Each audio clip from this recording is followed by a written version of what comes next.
Warning the government will struggle to keep the lights on in New South Wales if the state's largest coal plant closes before the grid is ready. Live political reporter Josh Martin, and Josh are being warned of potential blackouts to come. Blackouts on the east coast, Eddie, from 2027.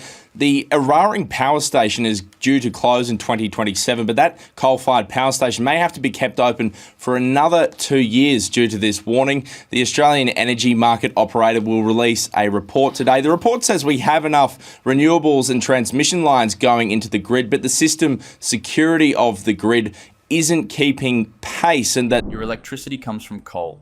25% of NSW's power, every light, every appliance, every air conditioner, powered by one facility, Eraring Power Station. Largest coal plant in Australia, 2,880 megawatts, been running since 1984, and it's shutting down, April 2029. Premier Chris Minns promised renewables would replace it. Solar, wind, batteries, clean energy future. He's lying, because here's what he won't tell you. NSW needs 5 synchronous condensers right now, cost $170 million each, just to keep the grid stable during transition. Eventually needs 17 total across the state. That's $2.89 billion in equipment, just to make renewables work. And that's before building actual wind farms, solar arrays, batteries. Australian Energy Market Operator warned without Eraring, NSW faces energy reliability risks from 2025. Government had to bribe Origin Energy with $225 million annual guarantee just to keep plant running until 2029. Taxpayers paying private company to generate power that government claims we don't need, while Minns announces renewable targets, actual grid headed for blackouts. Minns' $225 million bribe to keep lights on. May 2024, NSW, government announced deal with Origin Energy. Eraring Power Station, scheduled to close August 2025, would extend operations until to August 2027, potentially until April 2029. Government wouldn't pay up front, instead created underwriting arrangement. Origin could claim up to $225 million annually if running plant at a loss. Here's how it works. Origin decides by March 31st each year whether to invoke underwriting. If market conditions make Eraring unprofitable, government covers 80% of losses, capped at $225 million yearly. If Eraring profitable, Origin keeps most profits. Only shares up to $40 million with state. Deal requires Origin run Eraring at less than half capacity, minimum 6 terawatt hours annually versus potential 16 terawatt hours. In 2023, Eraring produced 14.8 terawatt hours, now running at 40% capacity. Why? Because renewable energy flooding grid during daytime. Solar panels producing excess power. Coal plants forced to curtail output. Then evening arrives, sun sets, solar stops. Wind might be blowing, might not. Coal plants ramp back up. Cover evening peak demand around 7:30 p.m. Treasurer Daniel Mookie admitted deal wouldn't be necessary if Eraring still publicly owned. Had Eraring remained in public ownership, an agreement like this would not have been necessary. But the previous government's decision to privatize the Eraring Power Station means entering into agreements like this in order to make sure the lights stay on. It's more proof that privatization doesn't work. So taxpayers sold Eraring to private company, now paying that company up to $225 million yearly to keep it running. Because government can't deliver renewable replacement on time. That's NSW Labor's energy transition. The grid worker watching system collapse. Daniel is 41, electrical engineer, works for Transgrid, manages transmission infrastructure across NSW, been in energy sector 18 years, watched entire transition unfold, knows exactly what's coming, and it terrifies him. Daniel explains the synchronous condenser problem. Coal and gas plants have massive spinning turbines, create grid inertia, keep frequency stable at 50 Hz. When demand surges or drops, spinning mass absorbs shocks, smooths fluctuations. Wind and solar have no spinning mass. They're electronic inverters, feed power into grid, but provide zero inertia. Grid becomes unstable. Solution: synchronous condensers, giant flywheels, connect to grid, provide artificial inertia. Each costs $170 million. NSW needs 5 right now. Eventually needs 17 total. That's $2.89 billion in equipment. Just to stabilize grid. Doesn't generate single watt of power. Just keeps frequency stable. Daniel watched Eraring reduce output 80% during day. Solar flooding grid. Prices going negative. Eraring can't compete with free solar. Shuts down 3 or 4 units, then 6 p.m. hits. Sun setting, solar output plummeting, demand surging as people come home. Eraring scrambles to restart units, bring turbines online. Sometimes units don't restart immediately. Take hours to reach full capacity.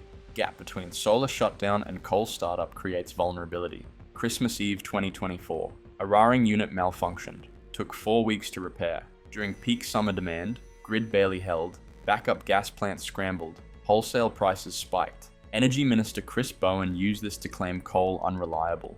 But Daniel knows truth. Eraring ran reliably for 40 years, now being cycled on-off daily. Designed to run continuously. Constant ramping stresses equipment. Creates failures. Then government blames coal for being unreliable. Daniel sees what's coming. April 2029, Eraring closes. No replacement capacity ready. Renewable projects delayed by planning holdup. Transmission upgrades behind schedule. Grid inertia drops below safe levels. First hot summer day. Everyone turns on air conditioning. Demand spikes. No coal backup. Wind might be calm. Solar limited after 6 p.m.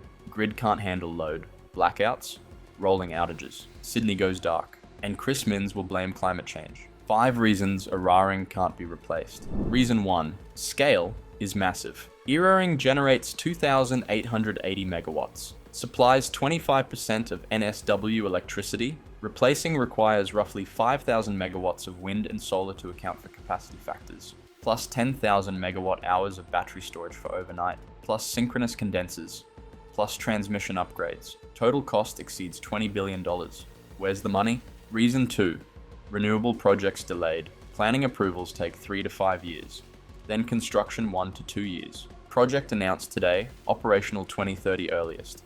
Eraring closes 2029. Projects needed online by 2027 to allow testing. They're not happening. Reason 3.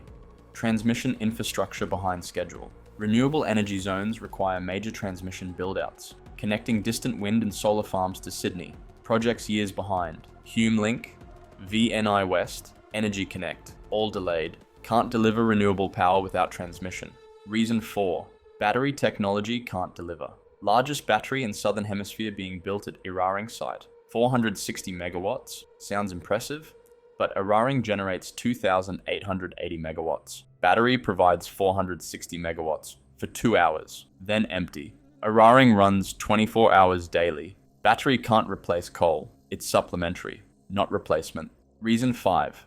Cost explosion. Renewable energy looks cheap until you count total system costs. Synchronous condensers, transmission, batteries, grid firming, gas backups, maintenance, land acquisition, environmental offsets. Total cost per megawatt hour delivered exceeds coal. Electricity prices rising, not falling. What Minns should do: keep Eraring open indefinitely. Forget arbitrary 2029 closure. Keep plant running until replacement capacity actually exists. Operational, tested, proven. Not promised, not planned. Operational, build nuclear. NSW needs baseload power. Coal or nuclear. Only options for 24/7 reliable power. Solar and wind can't do it. Australia has uranium, 3rd largest reserves globally. Build small modular reactors. Proven technology. Safe, clean, reliable. Invest in grid stability equipment. Build synchronous condensers now. Don't wait for crisis. 5 operational immediately. Another 12 over next 5 years. $2.89 billion investment. Painful. Necessary? Without it, grid fails. Accelerate transmission projects, whatever it takes.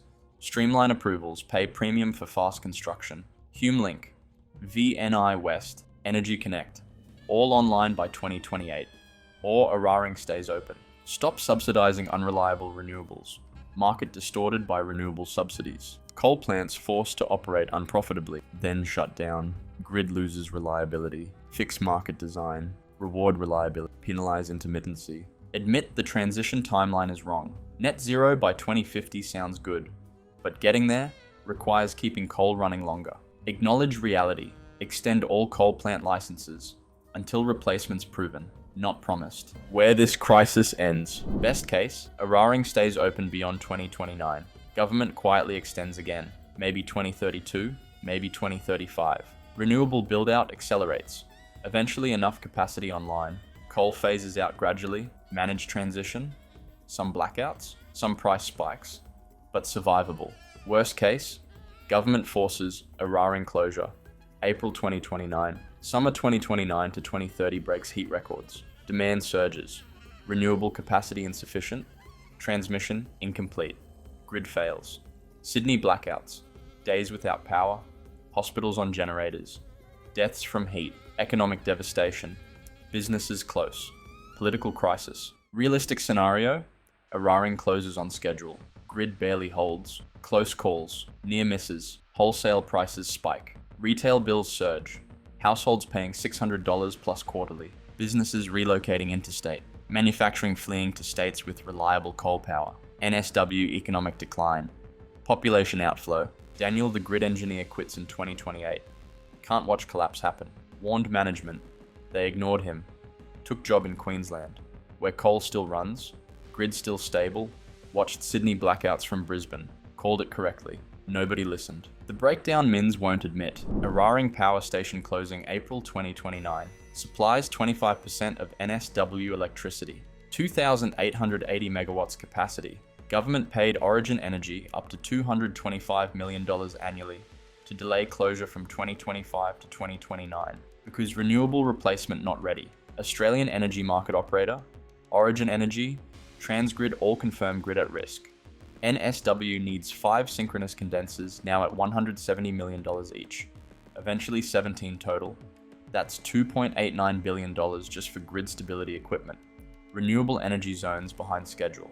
Transmission projects delayed. Battery technology can't replace baseload coal. Christmas Eve 2024, Eraring malfunction took 4 weeks to repair. Grid barely held. Energy Minister Chris Bowen called coal unreliable, but coal plants being cycled on-off daily, designed for continuous operation. Ramping stresses equipment, creates failures, then government blames technology that worked reliably for 40 years. This is how Premier Chris Minns' renewable energy transition creates grid crisis. When you close 25% of states' power generation without operational replacement, blackouts follow. When you force coal plants to cycle daily, equipment fails. When you need $2.89 billion in stability equipment just to make renewables work, transition isn't cheap.